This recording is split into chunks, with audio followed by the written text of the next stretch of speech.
Hello, Gremlins. Today we are back in a place that's hopefully slightly familiar to you, even though you haven't been here for an entire month, and that breaks my heart a little bit. We are back in the classroom today. In case you're wondering, it still looks basically the same as the day we left it, except for some earthquake damage, featuring the president.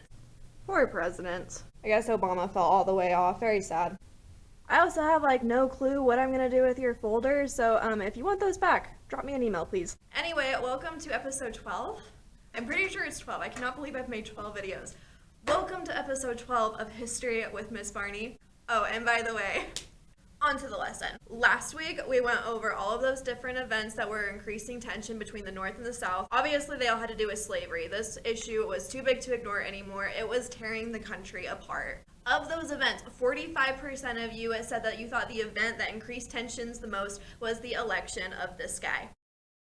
Lincoln was outwardly anti-slavery. He did not like it, and even though he didn't have plans to get rid of slavery, the South decided that enough was enough. They said, we don't want to be a part of this family anymore, we don't want to be a part of this country anymore, which is going to lead to today's topic, secession. Secession means to leave or to break away from something. In this case, southern states were eventually one by one going to break away from the United States of America. And that probably sounds crazy because that stuff just doesn't happen anymore. But remember, nowadays we would say the United States is a little bit crazy. Back then, they would say the United States are a little bit crazy. The United States in the 1800s was still very much a collection of states, almost like small countries within this larger country. And people felt more loyalty to their state. People in the South were basically saying, I don't have anything in common with the people in the North. They don't respect me. Therefore, I can leave and go start my own country. So like I said, with the election of Lincoln, they decided enough is enough, and we are going to start doing just that. So today, we are going to go through all of the states that left and some of the events that surrounded that as well. As we go through the states that are leaving, we are going to be reading little excerpts from their declaration declaring why they were leaving. Those of them that had a declaration, because some of them apparently didn't think it was necessary to explain why they were leaving the United States. So as you're watching, pay attention not only to what states left, but the reasons they gave for why they had the right to leave the United States. So let's get going. So this whole trail of secession kicks off with South Carolina. Now, if you remember from our slavery lessons,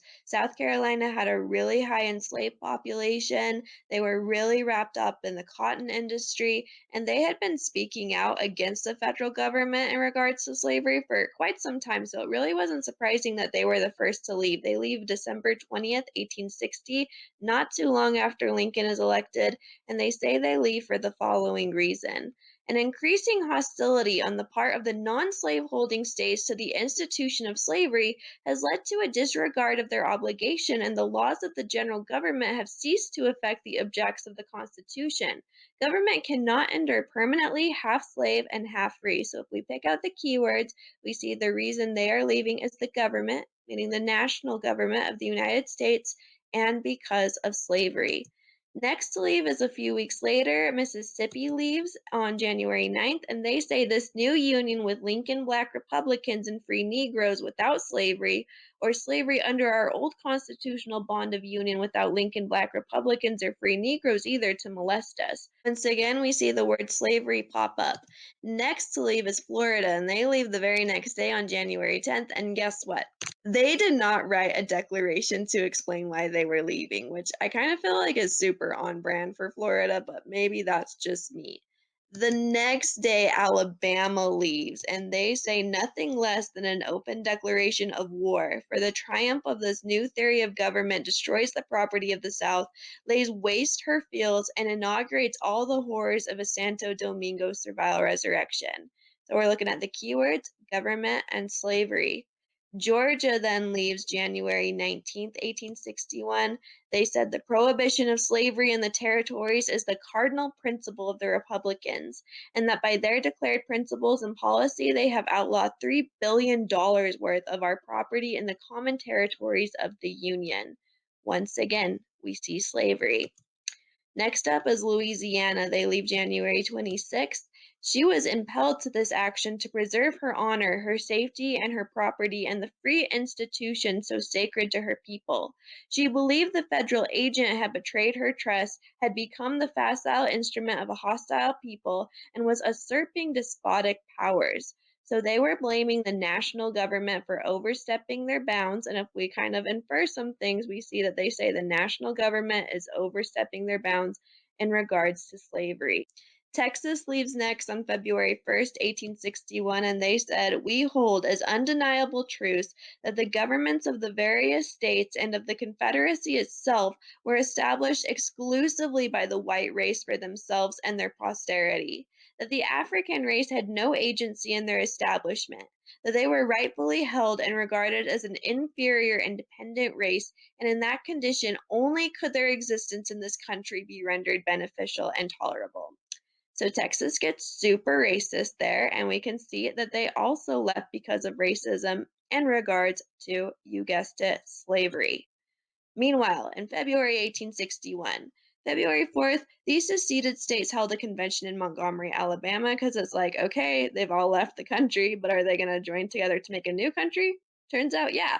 February 8th, 1861, the convention adopted a Confederate Constitution, and their new country, the Confederate States of America, has been set up. February 9th, 1861, Jefferson Davis, this guy right here, is elected President of the Confederate States. He kind of looks like Lincoln's evil twin.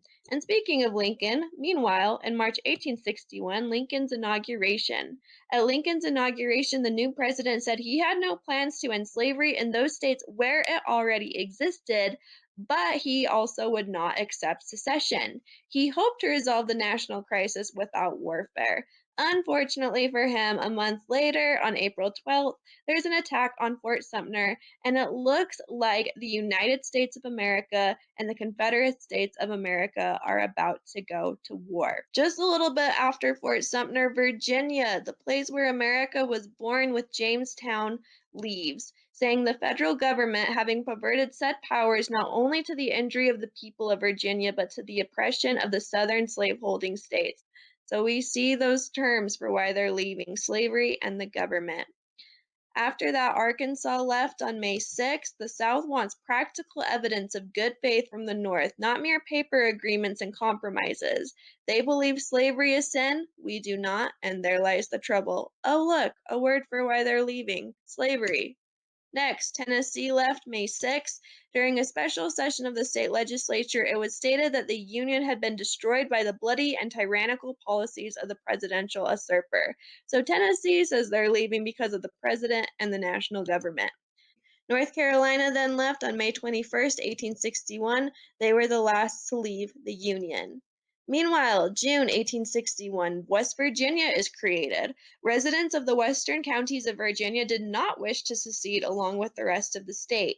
This section of Virginia was admitted into the Union as the state of West Virginia on June 20th, 1863. Meanwhile, June 1861, four slave states stay in the Union. Despite their acceptance of slavery, Delaware, Kentucky, Maryland, and Missouri did not join the Confederacy.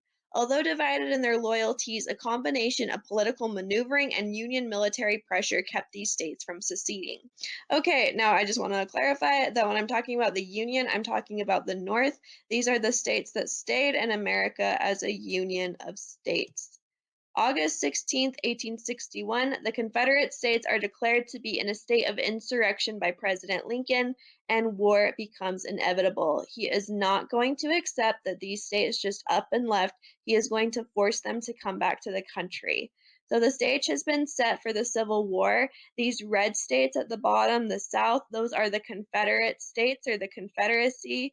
They have left America, and so the rest of the states and territories in these shades of blue are going to go to war to bring the Confederate States back into the Union of the United States. So, if we kind of look back at all the reasons these Confederate states said they were leaving, please remember the reasons this all happened was because of slavery and because the South believed the federal government was overstepping their bounds and trying to control them.